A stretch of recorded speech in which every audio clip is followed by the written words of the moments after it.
जब आप पाकिस्तान से किसी भी कंट्री के लिए जाते हो, इमिग्रेशन आपसे क्या सवाल करती है? पाकिस्तान से अगर आप मलेशिया जाते हो, थाईलैंड जाते हो, इंडोनेशिया जाते हो, इमिग्रेशन हमारी जो पाकिस्तान की इमिग्रेशन है वो आपसे क्या क्या सवाल कर सकती है और क्या क्या चीजें आप अपने साथ लेके जा सकते हो, क्या चीजें आप अपने साथ नहीं लेके जा सकते। आज की वीडियो इसके ऊपर मुकम्मल आपको जो है ना वो मैं चीजें यहाँ पे गाइड करूंगा। सो उससे पहले अगर आप चैनल पे नए हो तो चैनल को सब्सक्राइब कर लो, बेल आइकन ऑल पे प्रेस कर लो, और अगर पहले से मुझे देख रहे हो तो इस वीडियो को लाइक कर देना और अच्छा सा कमेंट कर देना। और चलें आज की इस वीडियो को यहाँ से स्टार्ट कर लेते हैं। अब यहाँ पे मैं आपको बताता हूँ कि क्या क्या चीजें जरूरी होती है, क्या क्या चीजें आपको करनी चाहिए। सबसे पहले तो ये कि आपकी जो भी फ्लाइट होती है, जिस भी कंट्री के लिए आपकी फ्लाइट होती है ना, उसमें जो आपको टाइम दिया होता है, अगर तो एयरपोर्ट आपके घर के बिल्कुल करीब है, यानी कि 1 घंटे की ड्राइव के ऊपर है, तो फिर आप उस हिसाब से जाओगे। यानी कि मिसाल के तौर पे मैं एक मिसाल देता हूँ कि आपकी फ्लाइट है रात के 9 बजे की और एयरपोर्ट का रास्ता है आपके घर से 1 घंटा दूर, तो आप कम से कम 5 बजे अपने घर से निकलें, शाम के 5 बजे, और 6 बजे तक जो है ना वो आप एयरपोर्ट पे पहुंच जाएंगे। 3 घंटे पहले पहुंचना जरूरी होता है। वो मैं आगे जाके भी समझ आ जाएगी आपको कि मैं ये क्यों कह रहा हूँ, 3 घंटे पहले क्यों पहुंचना जरूरी होता है, तो इसके ऊपर मैं आगे आता हूँ। लेकिन सबसे पहले ये समझ लो कि 3 घंटे पहले वहां पे पहुंचना जरूरी है।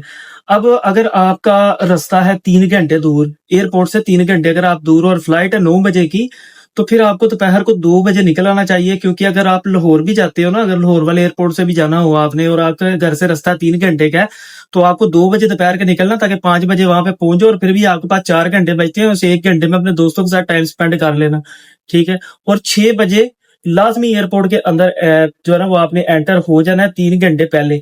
ये चीज मेरी हमेशा याद रखना, और ये आपके आगे भी जाके बहुत ज्यादा काम आएगी, क्योंकि बहुत से लोग ऐसे हैं जिन्होंने आगे जाना है, जो नए हैं, जिन्होंने आना है। अच्छा, इसमें अब ये तो हो गया पहला पहलू कि आपने टाइम के ऊपर एयरपोर्ट में पहुंचना है। अब इसमें जो आ गया है वो है दूसरा पहलू। अब दूसरा पहलू क्या है कि जैसे ही आप एयरपोर्ट में एंटर होंगे, चेकिंग स्टार्ट हो जाएगी, तो आपने क्या करना है, आपने जो अपने साथ बैग लेके आए, एक आपका हैंड कैरी होगा, और एक जो आपने यहाँ पे जो ना वो पहनना है, वो तो हैंड कैरी हो गया, ठीक है। और दूसरा जो है वो बड़ा बैग होगा, जिसमें कम से कम अलाउ किया जाता है, अगर इंडोनेशिया आप आते हो तो कम से कम 20 किलो अलाउ किया जाता है। बाकी कंट्री का अपने हिसाब से देख लेना, वो टिकट के ऊपर आपको मेंशन भी किया होता है उन्होंने, तो वो आप अपने हिसाब से देख लेना। अच्छा, जब आपका ये सामान भी डन हो गया, आप कोशिश करना कि पहले ना घर से पैक वगैरह करके लेके आना, और आपका एक भी केजी बढ़ना नहीं चाहिए। जो आपको वहां पे बताया गया ना, 8 केजी जो हैंड कैरी में होता है, 8 केजी तक उसमें अलाउ होता है, और 20 केजी जो है वो आपके बड़े बैग में अलाउ होता है। ये मैं इंडोनेशिया का बता रहा हूँ, बाकी आपका हर वीजे के लिहाज से होता है, ये हर वीजे के हिसाब से अपना अपना देख लेना। लेकिन मैं ये कह रहा हूँ कि एक भी केजी आपका बढ़ना नहीं चाहिए। अगर एक भी केजी बढ़ा तो यहाँ पे एयरपोर्ट पे आपसे पैसे भी चार्ज किए जाते हैं, बहुत हाई पैसे हैं, और वो फिर आपको देते हुए तकलीफ भी होगी, या आपको वहां पे फिर बैग खोल के अपना सामान निकालना पड़ेगा, वेस्ट करना पड़ेगा, या अपने किसी साथी को साथ लेके जाना पड़ेगा जो आपकी चीजें वहां से कलेक्ट कर ले, ठीक है। तो ये वाली प्रॉब्लम आ सकती है। ये बहुत ज्यादा जरूरी चीजें हैं जो कि लोग तवज्जो नहीं देते इसके ऊपर। अच्छा, ये तो होगी दो पहलू, ठीक है। ये दो चीजें तो मैंने यहाँ तक आपको जो है ना वो बखूबी जो है वो आपको बता दी है, जो जो चीजें आपको ये करनी होती हैं। अब उसके बाद जब ये सामान वगैरह आपका पैक हो गया, सारा कुछ हो गया, आपको एक बोर्डिंग कार्ड मिल जाएगा। अगर आपकी डबल फ्लाइट है, यानी डबल फ्लाइट से मुराद, जैसे अक्सर जो लोग इंडोनेशिया आते हैं ना, उनकी वाया होती है, वाया मलेशिया की। तो पहले एक फ्लाइट आपको लेके जाती है मलेशिया में, और मलेशिया में वो जो फ्लाइट होती है ना वो फिर आपको इंडोनेशिया में लेके आती है। अब इसमें जो है ना वो बहुत से लोगों को एक कंफ्यूजन होती है, मुझे भी थी, जारी बात है, जब फर्स्ट टाइम आया था मुझे भी थी। तो इसमें मेरा ये सवाल अक्सर जो है ना वो रेज होता था कि यार ये जो सामान पैक करवाना है हमने, एक दफा मिसाल है मेरी फ्लाइट लाहौर से है, मैंने एक दफा लाहौर से सामान अपना पैक करवाया, बुक करवा दिया है, तो क्या जब ये मलेशिया पहुंचेगा तो दोबारा ये जो सामान है ये दोबारा बुक करवाना पड़ेगा? ये मेरे माइंड में सवाल होता था। लेकिन उसका जवाब है नहीं। एक दफा जब आपने पाकिस्तान से एयरपोर्ट से अपना सामान एक दफा पैक करवा लिया, आप पाकिस्तान से इंडिया से जहां से भी एक दफा अगर सामान पैक करवा लिया है, और आपकी टिकट वाया की है, यानी जिस तरह डबल फ्लाइट होती है, अगर वाया किया, तो वो जो आपने एक दफा पैक करवा लिया वो दोबारा नहीं पैक करवाना।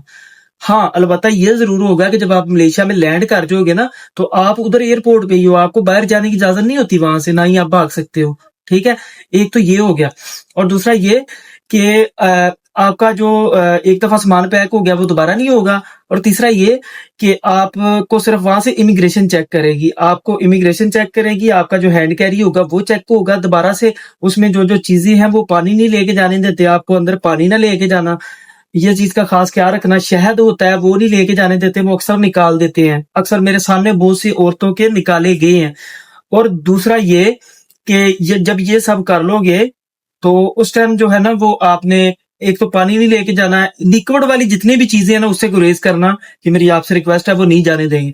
फिर नशावर चीजें होती हैं जी, बीच में ये नसवारें वगैरह होती हैं, नसवारें आप कोशिश करना कि ना रखना, क्योंकि ये आपके लिए रिस्की हो सकता है। एक तो ये ना रखना, सिगरेट रख सकते हो, एक दो डंडे की इजाजत होती है, यानी एक दो डंडा, बड़ा डंडा, वो सिगरेट के आप रख सकते हो। गुटखे वगैरह, पान वगैरह, कोशिश करना ये नशावर चीजें जितनी भी है ना इनसे गुरेज करना, ये लेके ना जाना, नहीं तो आपके लिए प्रॉब्लम हो सकती है। वहां पे हो सकता है वो ऑफलोड भी कर दें आपको, या हो सकता है भारी जुर्माना पे करना पड़े, क्योंकि इसके ऊपर कानून भी बना हुआ है। तो इन चीजों से मेरे प्यारे भाइयों गुरेज कर लेना है, ठीक है। और अब ये सारी चीजें तो मैंने आपकी कर दी कवर। अब लास्ट में क्या बचता है? लास्ट में ये बचता है कि जो पाकिस्तान की जो इमिग्रेशन है वो आपसे क्या सवाल करती है जब आप जा रहे होते हैं, आपसे क्या सवाल करती है। और आपके माइंड में ये क्वेश्चन होगा, ये सारी चीजें तो मैंने कर दी क्लियर, अब आपके माइंड में क्वेश्चन होगा कि इमिग्रेशन क्या पूछती है, पाकिस्तान वाली इमिग्रेशन क्या पूछती है, और जो इंडोनेशिया में मिसाल आ रहे तो इंडोनेशिया वाली क्या पूछेगी आपसे। तो मैं अब इसके ऊपर जो है ना वो आपको डिटेल से बताने वाला हूँ। अच्छा जी, सबसे पहले तो मैटर करता है कि आपका वीजा कौन सा है। अगर आपका स्टूडेंट वीजा है और आपके सारे डॉक्यूमेंट क्लियर है, हर चीज आपकी क्लियर है, तो फिर तो इतना लंबा चौड़ा सवाल नहीं करेंगे आपसे। आपसे सिर्फ ये पूछेंगे कि आपकी यूनिवर्सिटी का क्या नाम है जिसमें आप पढ़ने के लिए जा रहे हो, तो वो आप अपना नेम वगैरह बता देना, अपना नेम बताना, अपने वालिद का नेम बताना। वो जाहिर बात है डाटा तो उनके पास मौजूद होता है, लेकिन वो सिर्फ चेक इसलिए करते हैं कि ये बंदा अनपढ़ तो नहीं है, कहीं फेक डॉक्यूमेंट लगा के या फेक डिग्रियां लेके तो नहीं आ गया। सो दैट्स वाई उनका चेक करना बनता है और ये उनका राइट है। वो आपसे अगर ये सवाल करते हैं, थोड़े से सख्त भी लगेंगे, लेकिन आपको ये एक्सेप्ट करने पड़ेंगे और आपने बखूबी उसका जवाब भी देना है कॉन्फिडेंस के साथ। आप किसी भी अदारे से बदतमीजी नहीं कर सकते, यानी कि अगर वो हार्श, समटाइम ये होता है कि कुछ बंदे होते हैं ऐसे इमिग्रेशन में जो उनका ना लहजा थोड़ा सा कह लो कि आपको ये लगता है कि रूड है, लेकिन ऐसा नहीं होता। वो बड़े प्रोफेशनल बंदे होते हैं वहां पे, और ऐसा भी नहीं है कि वो किसी से रूड बिहेव करें। समटाइम हो जाता है, समटाइम नहीं भी होता, और ये मैं आगे चल के भी बताऊंगा कि समटाइम क्यों होता है। तो उसके ऊपर भी एक डिटेल वीडियो आएगी, लेकिन वो टॉपिक तो लग गया। लेकिन मैं फिर भी आपको बता रहा हूँ कि आपके लिए एक शॉकिंग वीडियो इस चैनल पे भी आनी है, जिसको देख के आप शॉक हो जाएंगे कि यार ये क्या हुआ है। लेकिन फिर भी आपको रिस्पेक्ट करनी चाहिए अपने अदारों की, हर चीज की रिस्पेक्ट में आपने ये सारा कुछ करना है। अच्छा जी, ये तो मैंने बता दिया एक स्टूडेंट के लिए। अब दूसरा ये है कि कुछ दोस्त होते हैं जो विजिट वीजा के लिए आते हैं, और उनके जो पासपोर्ट होते हैं ना उसके ऊपर और कोई भी स्टैंप नहीं लगी होती किसी भी कंट्री की, और अगर लगी भी होती है तो एक छोटी मोटी कंट्री की लगी होती है, जैसे श्रीलंका की लगी है या उसकी मलेशिया की लगी हुई है, और वो अब इंडोनेशिया में आ रहा है। सो उसका अगर विजिट वीजा है तो वो जरूरी होता है कि उसके लिए जो है ना वो आपको रिटर्न टिकट साथ में लगवानी पड़ती है। रिटर्न टिकट के बगैर आपको जाने की वो कतई इजाजत नहीं देंगे, ये तो लिखी बड़ी बात है ना। और ये मैं चीजें फेस कर चुका हूँ, इसलिए कहा है कि इसके ऊपर एक शॉकिंग वीडियो आगे आनी है, जिसको देख के आप हिल जाओगे कि यार ये क्या हुआ है इस बंदे के साथ। सो मेरा बताना आपको मकसद है, और रिटर्न टिकट तो लाजमी आपके साथ होनी चाहिए, चाहे आप फैमिली के साथ टूर वीजे पे जा रहे हो या अपने अकेले जा रहे हो या अपने किसी दोस्तों के साथ भी जा रहे हो। इवन के बेशक आपका वीजा ओरिजिनल है, बेशक आपके पास जो है ना वो विजिट करने के लिए वीजा लगा हुआ है, आपके डॉक्यूमेंट सारे पूरे हैं, लेकिन फिर भी रिटर्न टिकट साथ में लगवानी ही पड़ेगी, और वो सेम डे की लगवानी पड़ेगी, यानी जिस दिन जा रहे हो उसी दिन की सेम डे की रिटर्न टिकट साथ में लगवानी पड़ेगी। वो क्यों लगवानी पड़ेगी? वो इसलिए लगवानी पड़ेगी कि अगर आपको मलेशिया एयरपोर्ट एक्सेप्ट नहीं करता, या जहां पे जा रहे हो, मिसाल इंडोनेशिया आ रहे हो, तो इंडोनेशिया अगर आपको एक्सेप्ट नहीं करता, वही रिटर्न टिकट से आप वापस अपनी कंट्री चले जाओगे, यानी कि पाकिस्तान वापस चले जाओगे। उसी दिन उसी रात को वापस चले जाओगे जब आप यहाँ पे लैंड हुए हो और यहाँ पे एक्सेप्ट आपको नहीं किया गया, और आपसे अगर इमिग्रेशन ने सवालात किए हैं, आपको उसमें बोलना नहीं आया या आपको एक्सप्लेन नहीं करना आया कि मैं यहाँ पे क्यों आया हूँ। बेसिकली उनका सवाल होता है, अब इंडोनेशिया में अगर लैंड करते हो इनका ये सवाल होता है कि आप यहाँ पे क्यों आए हो। तो वहां पे अगर आपसे बोला ही नहीं जा रहा, आप ये भी नहीं उनको बता पा रहे डर के मारे कि मैं यहाँ पे विजिट करने के लिए आया हूँ, या मैं यहाँ पे वर्क वीजा है मेरे पास, मैं यहाँ पे काम करता हूँ, या मैं जॉब करता हूँ, या मुझे यहाँ पे वर्क का वीजा मिला हुआ है, ये देखिए ये मेरे डॉक्यूमेंट, अगर आप कॉन्फिडेंस के साथ बता ही नहीं सकते अगले बंदे को, तो वो जाहिर बात है आपको रिफ्यूज करेगा, रिजेक्ट कर देगा वो, और वो आपको कहेगा कि आप वापस अपनी कंट्री चले जाओ। सो ये वाली चीजें हैं जो आज इस वीडियो में बताना मकसद था। आपने कॉन्फिडेंट होके अपने जो भी सामने आपके सामने सर खड़े हैं आपने उनको रिप्लाई करना है, लेकिन ये है कि तमीज के दायरे में भी करना है। मैंने जैसा कि शुरू में बताया कि सम टाइम हो जाता है ऐसा मामला कि आप जो है ना वो एक तो सफर करके आ रहे होते हैं, एक तो तंगी तकलीफ देख के आ रहे होते हैं। सो आपका ना माइंड भी उस टाइम जो है ना वो बहुत ज्यादा खराब हुआ होता है। सो फिर भी आपने पेशेंस दिखानी है।